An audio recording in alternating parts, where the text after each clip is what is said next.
Good morning once again. If you're tuning in, it's Health Tuesday this morning, and I'm joined by Dr. Arogo Rita, who is a resident OB and gynae at Kenyatta National Hospital, taking us through this conversation around, cervical cancer, the prevention, and if indeed you have that particular diagnosis, then how do you take care of yourself? Now, we had given you a moment to send in your tweets as well as your SMSs in regard to those questions that you had regarding this matter. Well, Jane is on the other side of the studio and is ready to tackle these questions that you have posed so that we can have our doctor this morning. And you can say she's also a resident in this studio this morning to just, answer them as best as she can. Jane? Absolutely. Now, I'm just going through some of those that are on my phone that haven't reflected here. Please remember to use the hashtag Good Morning Kenya so that we can see them also on my smart screen here. Yeah? We can be able to see your feedback here, but I also appreciate for those who are sending it through on a very personal level. And I'll start with one who has requested anonymity. Question: is it true that men are the ones who carry the HPV virus? Do you want to take it one by one? Daktari? Yeah, is it true that the men are the carriers of this HPV? Yes, they are, and even the women are. Mm-hmm. Yes, both sexes. So both sexes carry the HPV. Yes. Then how? Right. Okay. Can I? There's a part two to that question. Oh, part two. He or she goes on to ask, how does it affect the men? Medically speaking, in women it consequently results to cervical cancer, but in men, given that they also carry it, how does it affect them? Okay, so in men they can get penile cancer. Mm-hmm. Remember, the human papilloma virus does not only cause cervical cancer, it also does cause penile cancer. It can cause vulval or vaginal cancer, anal cancer. Yes, so they can also get penile cancer. All right. Now, speaking of penile cancer, there's a tweet here that came in saying, ask Daktari to talk about penile cancer, its causes and treatment. And do we have a vaccine for penile cancer? Do we? Okay, maybe just start off with what one of the risk factors of getting penile cancer is actually human papilloma virus, to be very candid with you. And there are countries where they actually vaccinate their boys, yes. Like I said earlier, we give priority to the girls because of the numbers we have in terms of cervical cancer. It's more rampant than penile cancer. But yes, penile cancer can be caused by human papilloma virus, yes. So do we have a local vaccine for it? The same vaccine that we use for prevention of cervical cancer, because it is a HPV vaccine, and the subtypes. So you see, when a vaccine comes out, the vaccines that we have in Kenya, let's talk about those, they don't have just the 16 and 18 that will cause cervical cancer. They have other types that will vaccinate against these other types. So when you have a broad vaccine like that has like 8 types or 5, there are some that come with 4 types, 5, and there's others that come with 9 or 8. Yes, so that will also protect you from penile cancer. Yeah. Then on the same breath, so are you saying that a concerned viewer can actually walk or take their child, for this, a boy for that matter, to have this vaccine? Yes, they can. Yes. So it's already locally available. The vaccine is locally available. Yeah. Then also in terms of vaccination as it is then, after, well, we've said that the preventive is the formative years, a 9 to 14. Yeah. Why, maybe to understand why then someone who is already sexually active cannot take the vaccine? Someone who's sexually active, you say, is already exposed? Yes, that's the whole point. Like, remember when I said why we start from 9 to 14 is we want to get you pre-exposure before you're exposed to this virus. So then once you become sexually active, a huge percentage of the population has human papilloma virus. And so the moment you start becoming sexually active, the possibility that you actually have the virus is very high, just that your body has a way of clearing it out. Yes, so then actually, there's no point getting you to have that vaccine once you've started your sexual activity. the resolve is that we'd rather vaccinate you before you become sexually active. We'd rather prevent it this way. Once you become sexually active, we can still prevent it. Now that's where we get to the secondary prevention, where we screen you and see, can we pick it early enough? Yes. But yeah, there are people who even take the vaccine way out of this age group. Yes. I mean, there are people who by 18, 20, they say they've never been sexually active and they'd want to have the vaccine. Why not? Yeah. To you, Jen? Yes, one more tweet on a personal level. She is asking, if you are in your menopause years, are you still safe to take the vaccine? At menopausal years, the average age for menopause in Kenya is around 52, thereabout. So in menopause, no. We'd rather screen you. We'd rather do the pap smear, yeah. All right. Let me just sample some more tweets that we have received. Most of these are comments, and some you can tell they're from ladies who have actually interacted with cervical cancer at different stages altogether. But let's start with William Chuchu, who's saying, watching us from Kisumu International Airport. Greetings to Salimiane. Let's wave, ladies. Hi. Thank you for staying with us. Let's go to Single Sparkle. The tweet says, sitting in an empty waiting room at Pembury Hospital, very strange. Ladies, keep getting those smears done. And this brings in the question, I know you had touched on it a bit, but for the benefit of our viewers who are joining us right now, how often should you get your pap smears done? Get this pap smear done annually. For the first 2 years, we'll do it annually. Depending on the results, then we can do it every 3 years.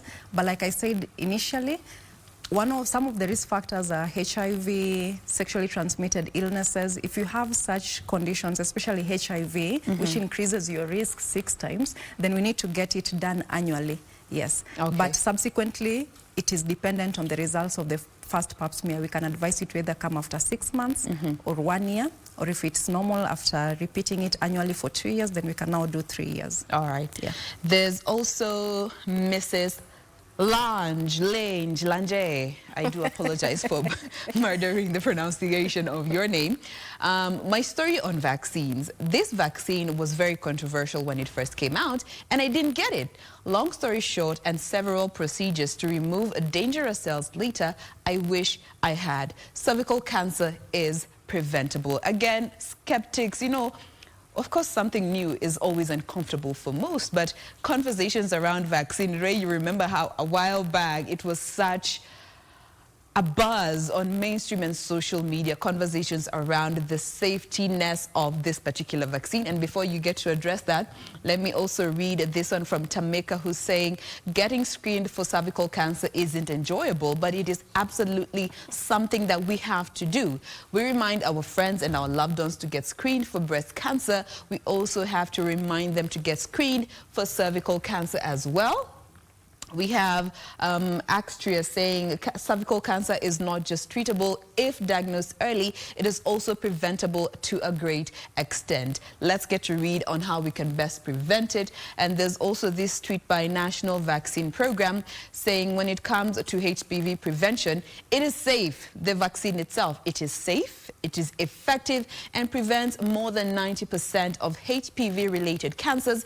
All young adults, 26 years and younger, need the vaccine, and some adults up to the age of 45.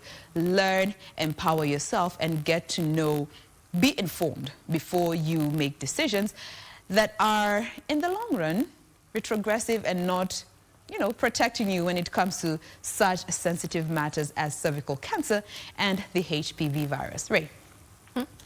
Someone chooses to go anonymous, and I will pose the question as is. Yes. Oops, it's GE by yeah. We come via. We're here to inform. I'm concerned. I have warts on my vagina. Will I be getting cervical cancer? Oh yeah, yeah. Yeah, I'll respond to that. Kindly.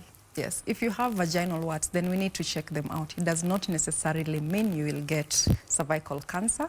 No, vaginal warts is not a diagnosis of cervical cancer, but I would recommend that you get checked for it. I would highly recommend that we check out those vaginal wards. Aha, I can see they're typing. They're typing. Okay, they're typing. Thank you, Daktari. Can I get rid of them? I'm reading. Yes, yes. It can be, surgery can be done actually. Yes, so once we've assessed them, there's cosmetic surgery that can be done in removing them, but also that depends on the extent to which they are. So that's why we need to assess her. Yeah, but it can be sorted out. Yeah. Ooh. Thank you very much. Those who are watching and typing at the same time, well, that's the power of technology. We can see you typing in, either you're inboxing us on our various, social media platforms. I'm on Ray Manyara on Instagram as well as Facebook and on Twitter. And our official Twitter handle is at KBC Channel 1 News. We have a Jane Wamboy there. Let's keep this conversation running. Those questions that you'd have wanted or rather want addressed and you've never had a platform to actually ask and get a response, well, we have a resident doctor this morning, and that is none other than Dr. Arogo Rita, who is an OB and Gynae at Kenyatta National Hospital. We want it to be international, but it's National Hospital. Jane? Another tweet has come in regards to the pap smear, and they are requesting anonymity as well, which we absolutely respect. So if you fear your name being mentioned on national TV, we can always leave it out. So do not let that stop you from sending in your question. And they are asking the pap smear in itself, how long does it take, the procedure to get screened? Wow. That's dependent. I have to make you comfortable. Let's say an average of probably 10 minutes, but it depends if that's, then the procedure itself can take 5 minutes just doing it, but then making you comfortable, positioning you, all that. Psychological preparation. Yeah. Yeah, so that makes it varied. So you can give it a range of probably 10 minutes to 20. Yes, just to position you, make you comfortable, because you see when you are ready is when we are ready. Okay. We can't forcefully do it. Yeah. Another tweet asking, do you need to be at a certain stage in your menstrual cycle to get a pap smear done? Yes, you do. We don't do pap smears when you're actually having your menses. Yes. So it's when you're out of your menses, when you're not having your menses, when you're not bleeding, then we do the pap smear. And what of those who have a hormonal imbalance and they do not bleed? Then we can do it for as long as you're not bleeding. You're yes, we do it. Yeah, because some people are on hormonal contraceptives and their menses are not monthly. Yeah, so as long as you're not bleeding, we can proceed and do it. Now let's talk about screening and the availability, rather the access to medical facilities that offer this. Statistics. You work at Kenyatta National Hospital. I mean, how far have we come? In this fight against cancer, now focusing on cervical cancer, availability or rather accessibility of the screening. Do you have to wait for campaigns to be rolled out, or can you just walk in? Especially in the public you can hospitals. actually just walk in. Yes, it's a daily procedure. Like, for example, I would say Kenyatta National Hospital, there's a clinic that actually runs. It's run by gynecologists, resident gynecologists. So then we do pap smears for these patients. It's actually a walk-in procedure. It's not something you have to be admitted in the ward for and wait for the next day to go for it, yes. Also in private practice, it's in-office thing. You don't have to go to the hospital. Your gynecologist is able to perform a pap smear for you in his office. Yes. So it's readily available. This screening tool is readily available, and I'd encourage majority of the women to take it up.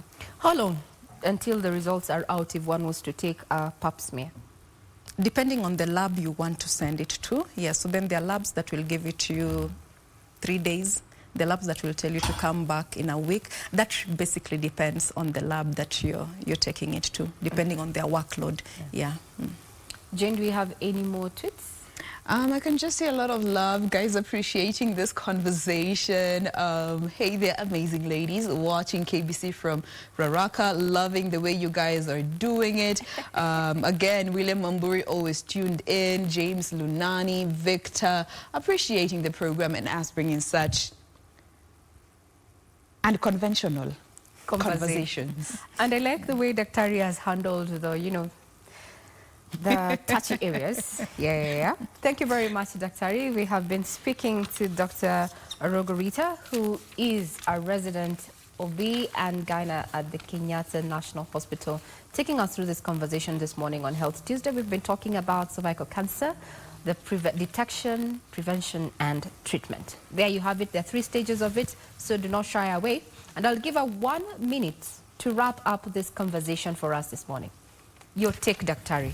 I'd say get the vaccine. Get the vaccine. If you can, get the vaccine. If you have access to pap smear, get this pap smear done. You might consider it invasive. It's not invasive, it's not painful, it might be slightly uncomfortable, but I'd encourage people to get this pap smear done. That would be my message, to get the pap smear done. It will help, it will prevent a lot of things later on. Get the pap smear done if you can. Dr. Arogo Rita, a resident OB and Gyna at the Kenyatta National Hospital. Get the pap smear, get the vaccine, and we've said this is pre-exposure stage. Recommended age is between 9 to 14 years for girls who have not, started being sexually active. There's been a lot of conversation around that and debate with some factions saying that this might actually even be a culling strategy for Africa. But hey, from the doctor here is that this is one way of just winning the fight against cervical cancer. I'm Regina Manyara. I wish you a great day ahead.